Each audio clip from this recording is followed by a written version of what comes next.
Hello అందరికీ. ఈరోజు afternoon లంచ్‌కొచ్చేసి ఈరోజు సండే కదండీ! ఈరోజు మా ఇంట్లో స్పెషల్ వచ్చేసి మటన్ అండి. మా బాబుకి మటన్ అంటే చాలా ఇష్టం. సో, మా హస్బెండ్ వెళ్ళి మటన్ తీసుకొచ్చారు. అయితే ఇక్కడ నేను ఈరోజు రెగ్యులర్‌గా చేసే కర్రీ కాకుండా బిర్యానీ చేద్దాం అనుకుంటున్నా. అందుకోసమని ఇక్కడ నేను 1½ గ్లాస్ బాస్మతి రైస్ తీసుకున్నానండి. అవి ముందుగా మనం 3, 4 టైమ్స్ వాష్ చేసుకొని, మనం ఏదైతే బిర్యానీ పాట్ చేస్తామో అందులో వేసుకొని మంచిగా వాటర్ వేసుకొని, ఆ తర్వాత అందులోనే 1 table spoon of all spices అన్నీ వేసుకుంటున్నానండి. లైక్ ఇక్కడ 2 లవంగాలు, 2 యాలకులు, 2 మిరియాలు, 2 చెక్క, తర్వాత బిర్యానీ ఆకు, కొంచెం పచ్చిమిర్చి, అలాగే అల్లం వెల్లుల్లి పేస్ట్ కూడా అప్పటికప్పుడు ఫ్రెష్గా దంచుకొని వేసుకుంటే మంచి ఫ్లేవర్ వస్తుందండి. అక్కడ మంచి ఫ్లేవర్ కోసం నేను 1 టేబుల్ స్పూన్ అల్లం వెల్లుల్లి పేస్ట్ కూడా వేసుకుంటున్నాను కొంచెం. అలాగే కొంచెం తగినంత సాల్ట్, ఎందుకంటే రుచికి సరిపడా సాల్ట్ మనం ఇక్కడే యాడ్ చేసుకోవాలండి బిర్యానీలో. ఎప్పుడైనా కూడా గుర్తుపెట్టుకోండి, మనం బిర్యానీ చేసేటప్పుడు సాల్ట్ అనేది మనము ఇందులోనే వేసుకుని నానబెట్టుకున్నట్లయితే ఆ సాల్ట్ అనేది వాటర్లో మంచిగా అబ్జర్వ్ అయిపోయి మంచి టేస్ట్ వస్తుంది బిర్యానీకి. తినేటప్పుడు మంచి రుచిగా ఉంటుంది. సో, అవన్నీ కూడా వేసుకొని మూత పెట్టుకొని పక్కన పెట్టుకుంటున్నాను. ఆ తర్వాత అదంతా కూడా మంచిగా నానే లోపల నేను ఇక్కడ మటన్ని మ్యారినేషన్ కోసమని నీట్గా వాష్ చేసుకొని పెట్టుకున్నానండి.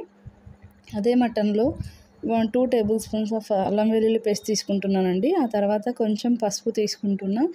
కొంచెం పసుపు, అలాగే కొంచెం ఉప్పు, కొంచెం తగినంత రుచికి సరిపడా వేసుకోండి. ఎందుకంటే మనం రైస్లో వేసుకుంటున్నాం కాబట్టి. సో, ఇక్కడ నేను 1 టేబుల్ స్పూనే వేసుకుంటున్నానండి. 1 టేబుల్ స్పూన్ ధనియాల పౌడర్ కూడా వేసుకోవాలి. ఆ తర్వాత తగినంత కారం వేసుకోవాలి. కారం కూడా ఎందుకంటే అల్లం వెల్లుల్లి పేస్ట్, మసాలాలు అవన్నీ వేస్తాం కాబట్టి చూసుకొని వేసుకోండి.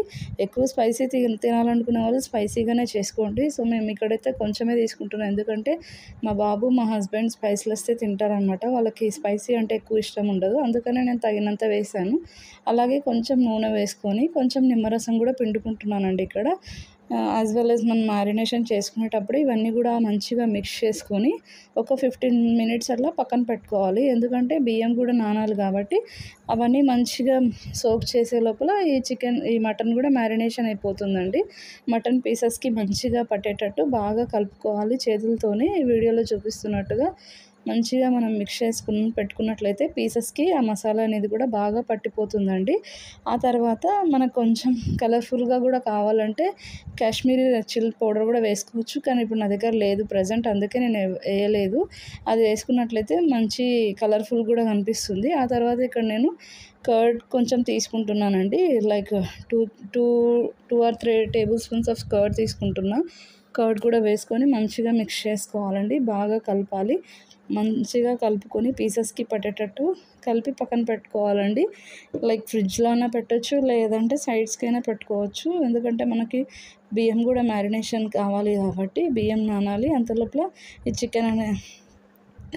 ఈ మటన్ అనేది మంచిగా మ్యారినేషన్ అవ్వాలి.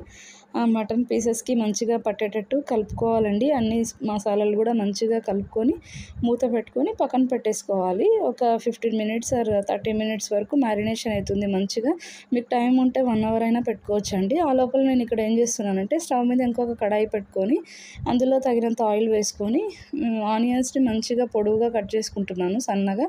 అవి కూడా వేసుకొని బ్రౌన్ ఆనియన్స్ కోసం అని చెప్పి ఇక్కడ ఫ్రై చేస్తున్నానండి. ఆ తర్వాత అంతలోపల మనం ఏం చేసుకోవాలంటే ఇక్కడ మటన్ మ్యారినేషన్ అయిపోయింది కదండి, అది దానికోసమని మనం మటన్ మంచిగా కుక్ అవ్వాలి కదా. చికెన్ అయితే మనకు తొందరగా మ్యారినేషన్కి కుక్ అవుతుంది, కానీ మటన్ అలా కాదు కదండి.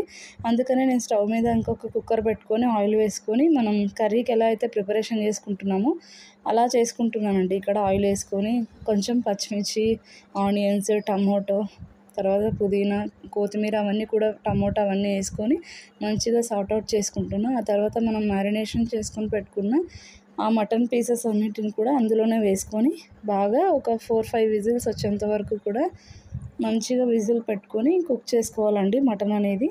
అప్పుడైతే మనకు మంచిగా కుక్ అయిపోతుంది.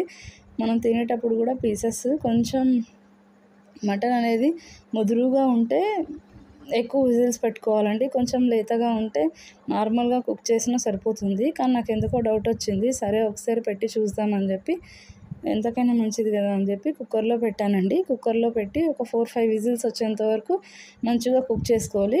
సిమ్లర్ అంత లోపల అది కుక్ అయ్యే లోపల మనం స్టవ్ మీద మనం ఇందాక బియ్యంని నానబెట్టుకుని పెట్టుకున్నాం కదండి, అవి కూడా మనం ఒకసారి స్టవ్ మీద పెట్టినట్లయితే ఇక్కడ విజిల్స్ వచ్చేస్తుంది.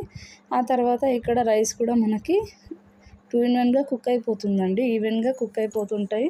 అవి 80% కుక్ అయ్యేసరికి ఇవి 4-5 విజిల్స్ వచ్చేస్తే సరిపోతుందండి. మటన్ పీసెస్ అనేది మనకి మంచిగా కుక్ అవుతుంది ప్రెషర్ కుక్కర్లో.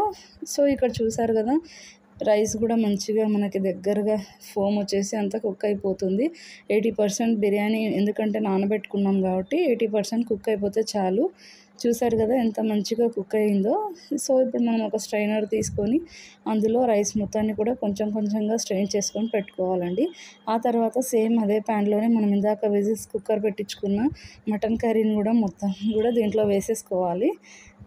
ఫస్ట్ లేయర్గా మటన్ పీసెస్ అన్నిటిని యాడ్ చేసుకొని ఆ తర్వాత మనం లేయర్స్గా రైస్ని కొంచెం కొంచెంగా గరిటెతో వేసుకుంటూ ఉండాలండి. సగం లేయర్ వరకు నేను రైస్ వేసి ఆ తర్వాత సగం లేయర్స్కి బ్రౌన్ ఆనియన్స్, మనం ప్రిపేర్ చేసుకొని పెట్టుకున్న బ్రౌన్ ఆనియన్స్, ఆ తర్వాత కొంచెం కొత్తిమీర పుదీనా కూడా వేసుకోవాలండి. అది కూడా ఒక సెకండ్ లేయర్ అంతా కూడా స్ప్రెడ్ చేసుకొని మంచిగా ఈవెన్గా స్ప్రెడ్ చేసుకోవాలి. ఎందుకంటే మనకు దమ్ అయ్యేటప్పుడు ఈవెన్గా మంచిగా స్ప్రెడ్ చేసుకున్నట్లయితే అంతా రైస్ అంతా కూడా ఈక్వల్గా కుక్ అయిపోతుందండి. సేమ్ అదే పోర్షన్లో మిగతా రైస్ అంతా కూడా నేను ఇక్కడ స్ప్రెడ్ చేసుకొని వేసుకుంటున్నాను సేమ్ అదే బౌల్లో. ఆ తర్వాత ఇంకా మిగిలిపోయిన అన్ని బ్రౌన్ ఆనియన్స్ కూడా ఇక్కడ వేసేస్తున్నానండి. బ్రౌన్ ఆనియన్స్ కూడా తర్వాత మనం కట్ చేసుకొని పెట్టుకున్న సన్నగా కొత్తిమీర పుదీనా కూడా మొత్తం మిక్స్ చేసుకునేటట్టుగా వేసేస్తున్నాను రౌండ్గా. మనం బౌల్ చుట్టూ కూడా వేసుకోవాలండి. మనకు మంచి ఫ్లేవర్ కావాలంటే ఎక్కువ వేసుకోవచ్చు, లేదంటే మీ ఇష్టం, మీకు ఎంత కావాలంటే అంత వేసుకోవచ్చు. ఆ తర్వాత మనం గీ అయినా యాడ్ చేసుకోవచ్చు. నేను ఇక్కడ 1 టేబుల్ స్పూన్ ఆఫ్ గీ కూడా యాడ్ చేశాను. ఆ తర్వాత మనం ఇందాక కుక్కర్లో పెట్టుకున్న గ్రేవీ ఉంటుంది కదా, ఆ గ్రేవీలో ఉడికించుకున్న బియ్యం రైస్ని స్ట్రెయిన్ చేసి ఉంటాం కదా, ఆ రైస్ని వాటిని కూడా కొంచెం వేసుకోవాలి. ఆ తర్వాత 1 టేబుల్ స్పూన్ ఆఫ్ గీ తీసుకున్నానండి. ఇక్కడ నేను గీ వేసుకుంటే ఇంకా మంచి ఫ్లేవర్ వస్తుంది, మనకు దమ్ అయ్యేటప్పుడు కూడా మంచిగా కుక్ అవుతుంది. ఆ తర్వాత మూత పెట్టేసి నేను చపాతీ చేసే ప్యాన్ని స్టవ్ మీద పెట్టి దాని మీద ఈ బౌల్ పెట్టేస్తున్నానండి. ఆ తర్వాత మనకు ప్రెషర్ బయటికి అనేది వెళ్ళకుండా ఇక్కడ నేను దమ్ కోసం అని చెప్పి కొంచెం వీట్ ఫ్లోర్ని మనం చపాతీలాగా నానబెట్టుకొని జస్ట్ ప్యాన్ మొత్తం పూసేసుకున్నట్లయితే మంచిగా కుక్ అవుతుందండి. ఎయిర్ ప్రెషర్ బయటికి వెళ్ళకుండా నీట్గా దమ్ అయిపోతుంది. కొంచెం 5 మినిట్స్ ఫాస్ట్గా 5 మినిట్స్ తక్కువ పెట్టుకున్నట్లయితే అంతలోపల నేను ఇక్కడ ఏం చేస్తున్నానంటే సలాడ్స్కి కోసం అన్నీ ప్రిపేర్ చేసుకున్నాను. మా బాబుకి చాలా ఇష్టం అండి, అందుకే ఆనియన్స్, క్యారెట్, కుకుంబర్ కట్ చేసుకొని పెట్టుకున్నానండి. రైతా కూడా ప్రిపేర్ చేశాను.